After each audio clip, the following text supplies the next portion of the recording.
Chapter 11. Acting in a Certain Way. Thought is the creative power, or the impelling force which causes the creative power to act. Thinking in a certain way will bring riches to you, but you must not rely upon thought alone, paying no attention to personal action. That is the rock upon which many otherwise scientific metaphysical thinkers meet shipwreck, the failure to connect thought with personal action. We have not yet reached the stage of development, even supposing such a stage to be possible, in which man can create directly from formless substance without nature's processes or the work of human hands. Man must not only think, but his personal action must supplement his thought. By thought, you can cause the gold in the hearts of the mountains to be impelled toward you, but it will not mine itself, refine itself, coin itself into double eagles, and come rolling along the road seeking its way into your pocket. Under the impelling power of the Supreme Spirit, man's affairs will be so ordered that someone will be led to mine the gold for you. Other men's business transactions will be so directed that the gold will be brought toward you, and you must so arrange your own business affairs that you may be able to receive it when it comes to you. Your thought makes all things, animate and inanimate, work to bring you what you want, but your personal activity must be such that you can rightly receive what you want when it reaches you. You are not to take it as charity, nor to steal it. You must give every man more in use value than he gives you in cash value. The scientific use of thought consists in forming a clear and distinct mental image of what you want, in holding fast to the purpose to get what you want, and in realizing with grateful faith that you do get what you want. Do not try to project your thought in any mysterious or occult way, with the idea of having it go out and do things for you. That is wasted effort, and will weaken your power to think with sanity. The action of thought in getting rich is fully explained in the preceding chapters. Your faith and purpose positively impress your vision upon formless substance, which has the same desire for more life that you have, and this vision, received from you, sets all the creative forces at work in and through their regular channels of action, but directed toward you. It is not your part to guide or supervise the creative process. All you have to do with that is to retain your vision, stick to your purpose, and maintain your faith and gratitude. But you must act in a certain way, so that you can appropriate what is yours when it comes to you, so that you can meet the things you have in your picture, and put them in their proper places as they arrive. You can really see the truth of this. When things reach you, they will be in the hands of other men, who will ask an equivalent for them. And you can only get what is yours by giving the other man what is his.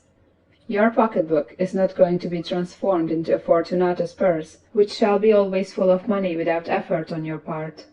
This is a crucial point in the science of getting rich.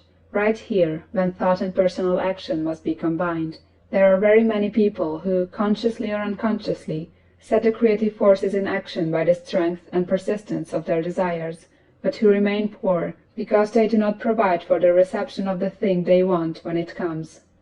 By thought, the thing you want is brought to you. By action, you receive it. Whatever your action is to be, it is evident that you must act now.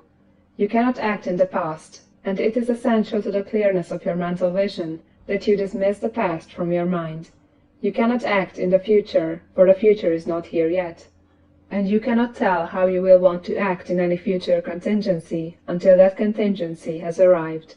Because you are not in the right business or the right environment now, do not think that you must postpone action until you get into the right business or environment. And do not spend time in the present taking thought as to the best course in possible future emergencies.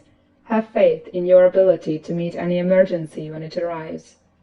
If you act in the present with your mind on the future, your present action will be with a divided mind and will not be effective. Put your whole mind into present action. Do not give your creative impulse to original substance, and then sit down and wait for results. If you do, you will never get them. Act now. There is never any time but now, and there never will be any time but now. If you are ever to begin to make ready for the reception of what you want, you must begin now. And your action, whatever it is, must most likely be in your present business or employment, and must be upon the persons and things in your present environment. You cannot act where you are not. You cannot act where you have been. and you cannot act where you are going to be. You can act only where you are. Do not bother as to whether yesterday's work was well done or ill done. Do today's work well. Do not try to do tomorrow's work now. There will be plenty of time to do that when you get to it.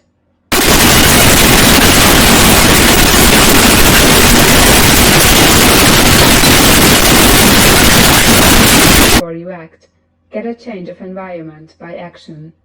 You can so act upon the environment in which you are now as to cause yourself to be transferred to a better environment. Hold with faith and purpose the vision of yourself in the better environment, but act upon your present environment with all your heart, and with all your strength, and with all your mind. Do not spend any time in day dreaming or castle building. Hold to the one vision of what you want, and act now. Do not cast about seeking some new thing to do, or some strange, unusual, or remarkable action to perform as a first step toward getting rich. It is probable that your actions, at least for some time to come, will be those you have been performing for some time past. But you are to begin now to perform these actions in a certain way, which will surely make you rich. If you are engaged in some business, and feel that it is not the right one for you, do not wait until you get into the right business before you begin to act. Do not feel discouraged, or sit down and lament because you are misplaced. No man was ever so misplaced but that he could not find the right place, and no man ever became so involved in the wrong business but that he could get into the right business.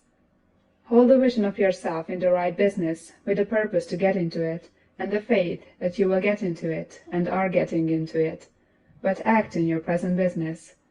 Use your present business as the means of getting a better one, and use your present environment as the means of getting into a better one. Your vision of the right business, if held with faith and purpose, will cause the Supreme to move the right business toward you, and your action, if performed in the certain way, will cause you to move toward the business. If you are an employee or wage earner, and feel that you must change places in order to get what you want, do not project your thought into space and rely upon it to get you another job. It will probably fail to do so. Hold a vision of yourself in the job you want, while you act with faith and purpose on the job you have, and you will certainly get the job you want.